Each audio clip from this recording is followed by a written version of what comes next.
Hello everyone, welcome to Voice Hub. So today's is 30th of April. In the 13th of April, we will discuss the editorial part. The first main editorial is written by Kapil Sibal, senior lawyer and Rajya Sabha member. ना इसमें क्या लिखा है देखो उसका essence क्या है ना Kapil Sibal the senior lawyer of the supreme court he says that fair and free election is most important. Whatever you are doing, that does not matter. There might be little bit delay in declaring the result. अगर हम जैसे कि EVM में क्या होता है कि इन EVM machine जल्दी काउंट हो जाता है, रिजल्ट जल्दी आ जाता है. इनका कहना है कि देखो अगर ठीक है, अगर थोड़ा बहुत देर भी हो जाए ना, that does not matter, but free and fair election होना बहुत जरूरी है. So eliminating all the doubts in the electoral process. तो इनका कहना है कि देखो जितना सारे डाउट्स है ना उसको खत्म करो. चलो फिर देखते हैं आर्टिकल्स क्या लिखा है. Now, first of all, UPSC asked this question some year back. The voting is what kind of right? It's a statutory right. It's a what statutory right. See, there has number of cases is been raised in Supreme Court.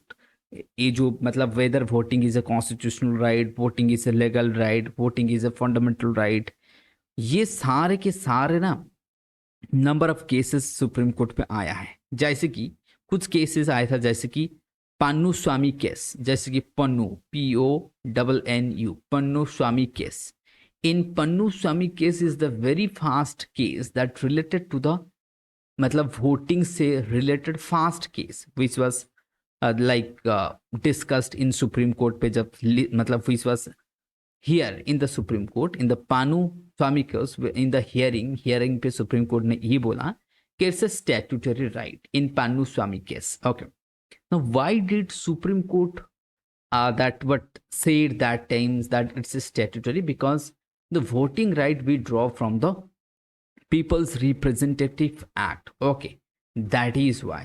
So because this is what PR Act जिसको हम बोलते हैं People's Representative Act, so that is why this is statutory. But in the year 2023, a 5-judge bench of Supreme Court again said that voting is a constitutional right. See, that means in different cases Supreme Court said different. Okay, differently. Somewhere saying even it's a fundamental right, somewhere it's saying it's statutory, somewhere it's saying it's a what constitutional right. So as of now, peoples and the lawyer community, they believe this one is a statutory one. Okay, so this one would be the right answer. That would be agar PTP aa jaye na, so it would be the right one. That would be the what statutory law. Now, so because the voters that draws the power from the RP Act, जो भी हो, so Article 24 of the Supreme, that is what Constitution, इसमें ये कहता है कि what Election Commission of India, वो मतलब all the what will happens when exactly when election will happens, what would be the phases, where would be the polling booths, all these things are dealt by the Supreme Courts of the Election Commission of India. जैसे कब होगा, कौन charge पे रहेगा, superintending कैसे होगा, ये सारे के सारे एक्सरसाइज मतलब इलेक्शन के वो इलेक्शन कमीशन ऑफ इंडिया करते हैं. ना डिबेट पे आते हैं अब. इनका कहना है कि कपिल सिब्बल से article 324 of the Indian constitution से सुप्रीम कोर्ट ने कहा कि free and fair election is a basic structure of constitution. So this is again important.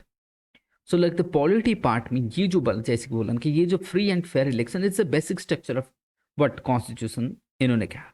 ठीक है, सुप्रीम कोर्ट ने भी कहा कि हाँ ठीक है भाई, ये basic structure of Indian constitution free and fair, क्योंकि डेमोक्रेसी नहीं तो नहीं रहेगा तो ऑटोक्रेसी हो जाएगा. ठीक है, चलो फिर आगे चलते हैं.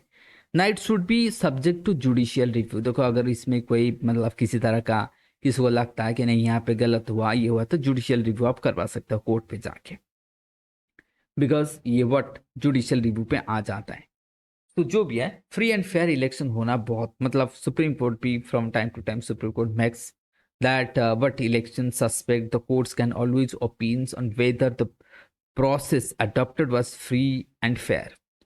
तो चलो, तो इनका कहना है कि देखो, election commission must ensure that जो कास्टिंग ऑफ वोट ये भी अनड्यू इन्फ्लुएंस होना चाहिए। मतलब those who are voting, the voters must not comes under the influence, वो फ्री देना चाहिए।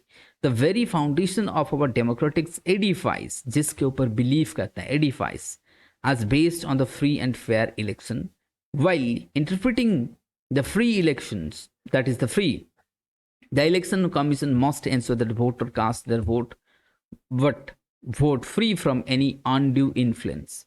इसको बोलते हैं फ्री का मतलब। फ्री का मतलब, now what would be the fair, what would be the meaning of fair? Free का मतलब समझ रहे हो?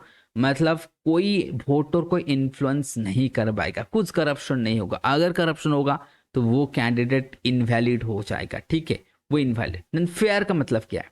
देखो, फेयर का मतलब means that apart from the candidate being free to cast his vote or her vote, the entire process, the course of election must also be fair। पूरा का पूरा जो प्रोसीजर ना वो फेयर होना चाहिए, ठीक है। जैसे कि द ऑफिसर्स, रिटर्निंग ऑफिसर, वो बायस्ड नहीं होना चाहिए। The polling parties, political parties, वो जो जाके मतलब ये भी उनका रिप्रेजेंटेटिव भी होना चाहिए। तो ये के सारे फेयर कब होगा? यही तो होता है ना, जब इलेक्शन होता है ना, अपोजिशन के पार्टी से मतलब जो लोग होते हैं वो जहाँ पे देखते हैं ठीक है, ठीक से इलेक्शन हो रहा है कि नहीं, कहीं पे माल प्रैक्टिस हो रहा है, हो तो नहीं रहा, ऐसे ही वो लोग वगैरह भी रहते हैं देखभाल करने के लिए, ठीक है। तो ये हो गया। नाउ, तो अगर यहाँ पे कुछ भी छेड़छाड़ हुआ तो फिर वो तो दिक्कत हो जाएगा, मतलब जो कैंडिडेट जीतना चाहे तो वो नहीं जीत पाएगा, ऐसे होता है। लेकिन हमने ये चीज को भी देखा कि सुप्रीम कोर्ट ने बोला, कल एक आर्टिकल मैंने डिस्कस किया था कि जो रैंक 2-3 पे आते हैं वो लोग फिर वोट काउंट करवा सकते हैं 5%। आपने जो असेंबलीज है, कॉन्स्टिट्यूएंट असेंबली जो भी है, वो जो मतलब जहाँ पे जो कॉन्स्टिट्यूएंसी है वहां से वो 5% को चेक करवा भी सकता है, ये भी सुप्रीम कोर्ट ने बोल दिया, ठीक है। तो सुप्रीम कोर्ट ने, हमने चंद्रबाबू नायडू केस पे देखा था, जो 5 वाला ईवीएम वीवीपैट को रिकाउंट करवाते हैं। हमने वो स्वामी पनाथन केस पे देखा जहाँ पे उन्होंने बोला कि ईवीएम वीवीपैट आ गया था, वीवीपैट। तो ये वाला हमने देखा था पहले भी। That means when it comes to the free and fair election, 3 cases है। एक तो that is what, like Chandrababu Naidu case, Chandrababu Naidu versus election commission और गवर्नमेंट ऑफ इंडिया, ऐसे भी ले सकते हो। And one also we talked about that one, that Swamy versus election commission of India. And the latest one, supreme court ने ये भी बोला है कि दैट 5% जो काउंट होगा, तो ये वाला हमने देखा था ना। Here when it comes to, it would be what, safely sealed होना चाहिए in favour of his and choose in the candidate.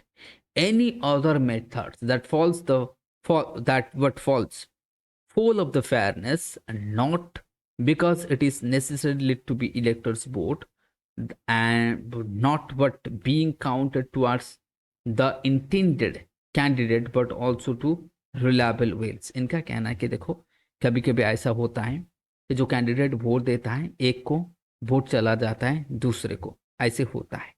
तो ऐसे होता है और उसमें अपॉर्चुनिटी हो सकता है।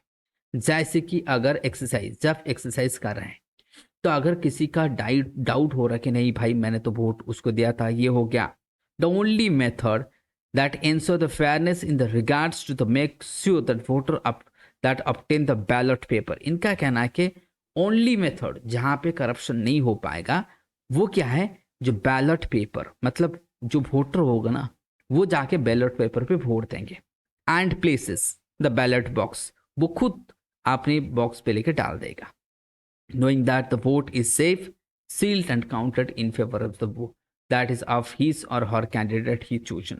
इनका कहना है मतलब Kapil Sibal is rightly claiming for the ballot box and the ballot paper approach which we were having before 2009। 2009 से पहले जैसे इलेक्शन हुआ करता था तो वैसे वो चाहते हैं बैलेट पेपर बॉक्स के, उसमें कुछ छेड़छाड़ नहीं हो पाएगा। तो उनका कहना है, ठीक है, डेमोक्रेसी भी वो उनका कहना है। तो that is democracy एडिफाइज is based, उनका कहना है कि फंडामेंटल कोई लोगों को पास बहुत सारे ऐसे केसेस आया है कि लोगों के ऊपर, लोगों के अंदर एक भयभीत लोग हो गया, पीपल्स आर मोर स्कैर्स, लोगों को लगता है कि नहीं ये वोट जो हम दे रहे हैं वो ठीक कैंडिडेट को नहीं जा रहे, ऐसे बहुत सारे सस्पेक्ट आ रहे, ईवीएम को लोग सस्पेक्ट कर रहे, सेवरल पोल्स भी बोले कि नहीं EVM is not right, EVM का गलती होता है, ईवीएम पे जो वोट देते हैं वो फ्री फेयर नहीं होता है, तो ऐसे आता है। So that is why so he is advocating for the ballot box, उनका कहना है कि ballot box, but EVM is regarded as the but mode of castings and, लेकिन इलेक्शन कमीशन ने ईवीएम को चुना है। उनका कहना है कि देखो दुनिया में बहुत सारे बड़े बड़े जो कंट्रीज होता है, that is 209 countries out of 227 countries they are going through the ballot paper, but ballot paper मतलब समझते हैं तो physical papers. So only a few countries, those were like the USA and India, they're going through the EVM machine and where the opposition parties are not happy. इनका कहना है कि देखो जितने मैक्सिमम कंट्री दुनिया में ना, they are going through the ballot paper, EVM नहीं होते, बस कुछ गिने चुने जैसे कि सिंगापुर हो गया, इंडिया हो गया, यूएसए हो गया, ये लोग ईवीएम पे करते हैं। इनका कहना है कि देखो सिंगापुर तो छोटा सा देश है, ठीक है, वहां पे ईवीएम ठीक है हाँ, लेकिन हमारे देश में तो बहुत बड़ा देश, तो मतलब उल्टा बोल रहा है ना भाई, हमारा देश बहुत बड़ा है इसलिए तो हमें चाहिए ईवीएम, क्योंकि काउंटिंग में बहुत दिक्कत होगा। Can you imagine 1.4 billion peoples, 90 करोड़ peoples are voting. Last editorial paper I talked about that 90 crore peoples are in voting. Can you imagine how such a big total that peoples are going to vote? बहुत ही बड़ा। तो Singapore जैसे country है वो, वहाँ पे EVM चलता है, यूएसए चलता है, इंडिया पे चलता है, ये तो हमने देखा। अपार्ट फ्रॉम घाना हो गया, स्मॉल कंट्रीज में ये चलता है। तो इनका यही कहना है कि भाई वीवीपैट वगैरह इस सारे को सारे खत्म कर दो, है ना, हम क्या करेंगे कि बैलेट बॉक्स अप्रोच लाएंगे, बस इतना ही इनका। चलो फिर हम देखते हैं दूसरे पे आते हैं। यहाँ पे बहुत बड़े आर्टिकल्स लिखा है इन्होंने, दैट वट राजन टंडन, ये बहुत बड़े senior market specialist and author. तो इनका क्या है कहना, देखो यहाँ पे इंपॉर्टेंट चीज क्या है, ग्लोबल ऑयल प्राइस जितना बढ़ना चाहिए था उतना नहीं बढ़ रहा है। मतलब we were expecting to rise the global crude oil in the international market would have more as compare to the present level, जितना भी अभी प्राइस है क्रूड ऑयल्स का वो कंपैरेटिवली ठीक ठाक है, otherwise it could have moved of. तो क्यों नहीं बढ़ा ना, इनका कहना है ऑथर का, that is Ranjan Tandon, that as in USA is producing shale gas, Chinese economy is going down, and African countries are producing oil. Okay, Russia is producing oil.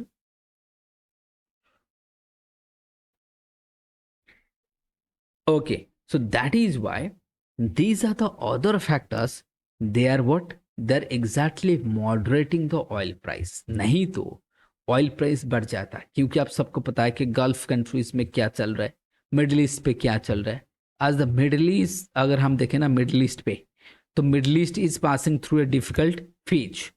Israel that is what Gaza war चल रहा है, वहाँ पे आप देखो तो Ukraine वार चल रहा है। तो इन सारे परिस्थितियों में अगर हम देखें तो ऑयल का प्राइस बढ़ना चाहिए था, लेकिन उतना नहीं बढ़े। तो जैसे कि इनका कहना है कि देखो the oil price has off by 17% since the January. So this year, we are in the off-reels month. Since January, 17% price has, that is the off. That could have more, but because why? Because of the Middle East पे difficult चल रहा है, Gulf War. तो इनका कहना है कि देखो ये ना मतलब बहुत हो सकता है, that could be what reminiscent. Reminiscent का मतलब वो दोबारा जो पिछले वाला कहानी है उसको याद दिलवा देते। तो इनका कहना है कि अगर मतलब शुक्र करो कि हाँ ऑयल प्राइस उतना नहीं बढ़ा, नहीं तो हमें पर वो दिन याद दिला देते कि 1990s पे जो गल्फ वार हुआ था, यहाँ पे क्या हुआ था कि इराक ने कुवैत के ऊपर अटैक कर दिया था, सबको पता है सदाम हुसैन था उस समय, उसके इसीलिए वट इराक के ऊपर यूएसए ने अटैक किया था, सदाम हुसैन को मार भी दिया था।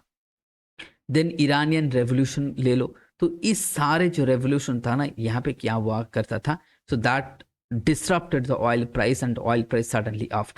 तो यहाँ पे अभी भी सिचुएशन देखो तो OPEC प्लस कंट्रीज है, they have got the what that is the production, इनका जो प्रोडक्शन उसने काम कर दिया, ठीक है, तो उसलिए तो प्रोडक्शन कम कर दिया। मतलब अगर प्रोडक्शन ये लोग प्रोडक्शन कट कर देंगे तो when there would be less supply then obviously the price will move on. How much they have cut? 2 million barrels per day, the OPEC plus country. Why they have cut? Because to get the profit and to maintain the price of the oils higher. But in the meantime, the situation also compounded with the Mexico cutting down the export. Mexico ने export कम कर दिया and imposition of the fresh sanction on the Venezuela. तो Venezuela के ऊपर sanction लग गया, USA ने लगवा दिया। यूक्रेन अटैक चल रहा उधर, रशिया को चला है, हुतीज आर रेड सी पे वो लोग भी अटैक करें। तो सिचुएशन थोड़ा सा गंभीर है अगर हम सिचुएशन को देखें। इधर अगर हम देखेंगे supply like the what however the considerable supply exit in Africa, Nigeria holds the surplus stocks despite increase in the democratic consumption. Niger के पास ठीक ठाक है, लीबिया, लाओस, ये सारे लोग ना इनका प्रोडक्शन ठीक ठाक हो रहा है। Angola, Algeria, they are dominating the what production, ये लोग प्रोडक्शन ठीक ठाक कर रहा है। ठीक है, ओपेक प्लस कंट्रीज ने प्रोडक्शन कम कर दिया, लेकिन सहारा ले लो और लाइक लीबिया ले लो, इन सारे कंट्री ना प्रोडक्शन कम नहीं किया। इसके चलते कि दुनिया का जो प्राइस है ना, ऑयल का जो प्राइस है वो थोड़ा moderate, otherwise that could have somewhere else, the price could have somewhere else. तो ये बचा रहे हैं हमें, ठीक है, सॉरी। वैसे अगर हम देखेंगे कि Brazil, Guyana, USA, Canada, they are also, उनका भी प्रोडक्शन ठीक ठाक है। तो that is USA also recovery from the what that is the octanes West, Texas Intermediate, Midlands, इनका भी ठीक ठाक प्रोडक्शन बढ़ रहा है। तो ये सारे हो गया। तो इसके चलते क्या है, एंड चाइनीज इकोनॉमी भी स्लो डाउन कर रहा है, तो ऑयल का जो डिमांड वहाँ पे भी कम कर रहा है। रशियन ऑयल ठीक ठाक आ रहे हैं, रशिया से ऑयल इंडिया को आ रहे हैं। European demand for the finish off the goods produce, तो यहाँ पे थोड़ा कम हो रहा है। तो अगर हम देखेंगे क्यूमुलेटिव इफेक्ट, इनका कहना है कि देखो भाई अफ्रीका का कंट्रीज वो प्रोडक्शन ठीक ठाक कर रहे हैं, मैक्सिको में डिमांड कम हो गया, चाइना का डिमांड कम हो गया, रशिया से ऑयल इंडिया पे आ रहे, तो Russia is one of the largest producer. ठीक है, सेल गैस प्रोडक्शन यूएस से ज़्यादा कर रहे हैं, Chinese economy is moving down, तो यहाँ पे ऑयल का डिमांड कम हो रहा है। सो इसलिए दो the OPEC countries they have cut down their production, but despite that cut down the oil price has not gone off because of these factors, because of what the increased production in America and Africa, including the huge that is what Dongate refinery in Nigeria and OPEC plus पे balance कर रहा है। तो ये पूरा का पूरा articles है, उसमें ज़्यादा कुछ और है ही नहीं, मैंने पूरा का पूरा डिस्कस कर दिया। जैसे यूके हो गया, यूएसए हो गया, तो ये वाला कंट्रीज हमने पार्ट देख लिया। ठीक है, तो ये अगर मतलब आपको यहाँ से क्वेश्चन आए तो इतना प्राइस क्यों नहीं इंक्रीज हुआ, तो बस ये इसका पूरा रीजन था। तो वहाँ से थर्ड आर्टिकल की तरफ से अगर हम जाएंगे तो ये वाला देखो, ये तो 2020 वर्ल्ड कप के लिए उसको नहीं देखेंगे हम। यहाँ विराट कोहली, रोहित शर्मा दोनों के पास एक अपॉर्चुनिटी है कुछ करने के लिए। देखो यहाँ पे क्या है, इशू क्या है मैं बता देता हूँ। गो फास्ट एक ऑब्वियसली एविएशन कंपनी है, गो फास्ट, जिन्होंने कुछ एयरक्राफ्ट खरीदे थे एक कंपनी से, और वो क्या हुआ कि जितने सारे एयरप्लेन उन्होंने खरीदे थे वो सारे के सारे अच्छा नहीं पड़ा, तो उसमें से बहुत सारे फॉल्टी आया, तो क्या हुआ ना, ऑपरेशन में दिक्कत आया, तो कंपनी को लॉस सहना पड़ा। So that is why the company is now trying to but push through the resolution, insolvency resolution, but आज we are a member of what that is the Cape Town what convention. तो Cape Town convention क्या है, तो देखो भाई Cape Town, यहां से एक क्वेश्चन आपको पूछेंगे कि what is IBC, that is insolvency and bankruptcy code, and Cape Town convention, ये दोनों चीज प्रीलिम पे आ सकता है। तो केपटाउन कन्वेंशन का मतलब ये होता है कि जितने सारे दुनिया पे एयरक्राफ्ट जो कंपनीज है वो जो लोन लेते हैं ये सारे इधर आ जाता है। ठीक है, and though we are having IBFC, that is the what, insolvency and bankruptcy code, but we are having some sort of modification to apply this one or to run the Cape Town convention। तो ये बड़ा चीज, ज्यादा कुछ और नहीं। ठीक है, तो आज के लिए उतना ही। Thank you everyone, have a good day to all.